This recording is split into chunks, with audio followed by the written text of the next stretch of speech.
Hello guys, welcome back. তো friends, আজকে যে বিষয় নিয়ে কথা বলবো সেটা হলো replace method and find method নিয়ে। তো শুরু করি চলুন। তো অলরেডি দেখতে পাচ্ছেন স্ট্রিং নিয়ে নিয়েছি, সেটা হলো লেখা আছে she is cute and she is also my wife. Okay fine, মাঝখানে স্পেস আছে। তো আমি রিপ্লেস মেথড দিয়ে কি কি করতে পারি এটা দেখে নিই। চলুন চলুন চলুন। String dot replace PLSE replace. তো সিম্পলি ব্র্যাকেট দিয়ে দিলাম, দিয়ে তার মধ্যে লিখলাম ডবল ইনভার্ট কমা, তার মধ্যে স্পেস দিলাম, দিয়ে কমা দিলাম, তারপরে ডবল ইনভার্ট কমা দিলাম, জাস্ট আন্ডারস্কোর দিলাম। তো আমি স্পেসের বদলে আন্ডারস্কোর দিতে যাই। তো এটা দেখি একবার প্রিন্ট করে দেখে নিই। তো প্রিন্ট করিয়ে নিই, প্রিন্ট প্রিন্ট মেথড দিতে হবে, প্রিন্ট।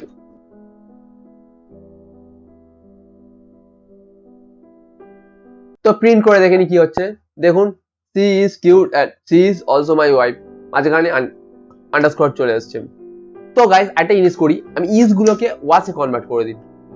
ওয়াসে কনভার্ট করে দিতেই পারি। ওয়াসে কনভার্ট করলে কি হচ্ছে প্লে করে দেখেই নি। তো দেখুন, she was cute and she was also my wife, I don't want to that. তো আমি প্রথমটা চাইছি না, আমি প্রথমটা চাইছি ইজ কে ওয়াশ করতে, দ্বিতীয়টা যেটা আছে সেটাকে আমি চাইছি না, যেটা যা আছে ইজটি থাকুক। তো আমি জাস্ট কমা লাগাবো, জাস্ট ওয়ান করবো। ওয়ান করলে কি হবে সেটা বলে দিই। ওয়ান করলে প্রথম ইজটাকে ওয়াসে কনভার্ট করবে, দেখে নিন। তো ওয়াজ কিউট করে দিয়েছে, কিন্তু ইজ অলসো মাই ওয়াইফ। তো দেখতে পেয়েছেন। তো আমি দুটোকেই করতে যাই ওয়াজ, প্লে করব, দেখুন ওয়াজ হয়ে গেছে। তো তিনটে করলেও কি হয় দেখা যাক। সেম আউটপুট দিচ্ছে, যদি আটটা ইজ থাকতো সেটাকে ওয়াজ করে দিত আর কি। তো এটাও দেখা হয়ে গেল। তো এটাকে আমি কমেন্ট আউট করে দিই, কমেন্ট আউট করে দিলাম। তো তারপরে কি করব, এইবার আমি একটু ফাইন্ড মেথড নিয়ে কথা বলা যাক। তো ফাইন্ড করার মেথডটা চলুন দেখা যাক। স্ট্রিং ডট কি লিখবো, ফাইন্ড। ফাইন্ড মেথড ইউজ করব, ফাইন্ড প্যারেনথেসিস দিলাম, দিয়ে এবার কি করব, জাস্ট লিখবো, ডবল ইনভার্ট কমা দেবো, তার মধ্যে লিখবো ইজ। তো এটাকে প্লে করিয়ে নিই, প্রিন্ট করিয়ে নিই। তো আমি একটা কথা বলি, এটা মোবাইলে করছি অ্যাকচুয়ালি।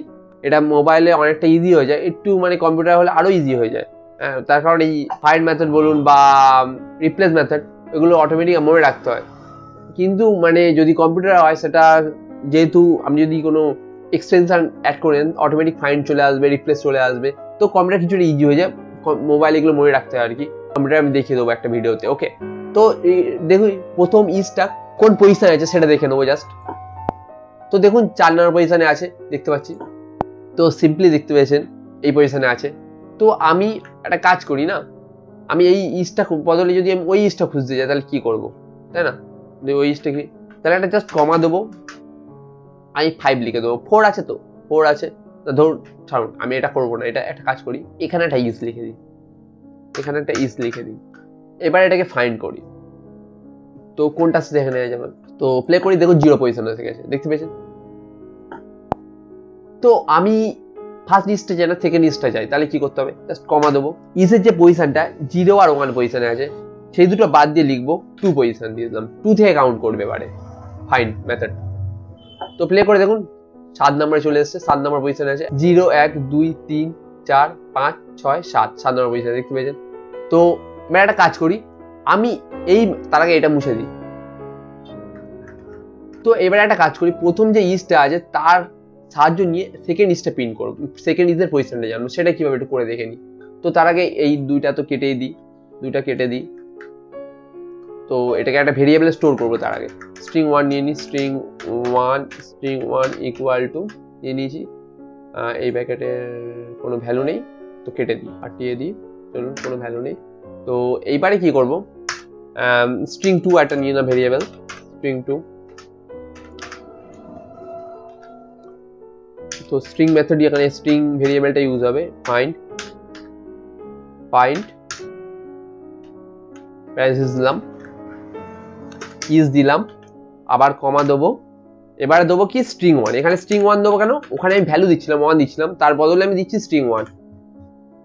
দিলে কি হচ্ছে দেখে নি প্লে করে, প্রিন্ট তার আগে করাতে হবে। তো স্ট্রিং 1 স্ট্রিং 2 প্রিন্ট করবো, স্ট্রিং 2 প্রিন্ট করবো। তো স্ট্রিং 2 প্রিন্ট করলে কি হচ্ছে, 4 নম্বর পজিশন দেখিয়ে দিচ্ছে। তো কেন 4 নম্বর পজিশন দেখাচ্ছে, মানে এখানে 4 নম্বর পজিশনই তো দেখাবে। তার কারণ হলো আমি স্ট্রিং 1 এ কি স্টোর করছি, ফাইন্ড করছি। ইজের পজিশন ফাইন্ড করেছি, সেটা কি 4 নম্বর পজিশন। তো 4 নম্বর লিখে যদি আমি এখানে স্ট্রিং 1 এর বদলে 4 লিখি, তাহলে তো ইজের পজিশনই দেখাবে, তাই না? মানে ফার্স্ট ইজের পজিশনটা দেখাবে, আমার সেকেন্ড ইজের পজিশনটা লাগবে। মানে কি, যে পজিশনে আছে 4 পজিশনে 4 থেকে এক বেশি থেকে কাউন্ট যদি করি, তাহলে আমি সেকেন্ড ইজের পজিশনটা পাবো। তাহলে কি করবো, তাহলে জাস্ট আমি এখানে একটা প্লাস দিয়ে দিই, +1। তো এবার প্রিন্ট করে দেখুন কি হয়। প্রিন্ট করে দেখুন 20। তাহলে বোঝা গেছে আশা করি তার সেকেন্ড ইজটা কিভাবে আমি আনতে পারলাম ফাইন্ড মেথডের মাধ্যমে। বোঝা গেছে? তো আই হোপ আপনারা বুঝতে পেরেছেন ভিডিওটা। যদি ভালো লাগে প্লিজ লাইক করে দেবেন এবং চ্যানেলে যদি নতুন আছে সাবস্ক্রাইব করে দেবেন। এটা পুরো টিউটোরিয়ালটা আমি অ্যান্ড্রয়েড ফোনের উপর বানাচ্ছি। আজকের জন্য এই পর্যন্ত, টাটা।